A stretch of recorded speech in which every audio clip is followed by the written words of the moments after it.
Saan siya? Ay, marunong ng bumaba ng hagdan. Hindi na pwede iwan yun ha. Hoy, iwan. Magsasaling ako. Ay, nag-bibig. Usap na, usap na yan. Madumi!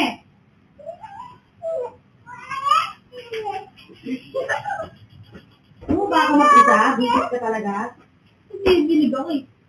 Sige na niya, bukas mo gawin yan. Bakit ka talagang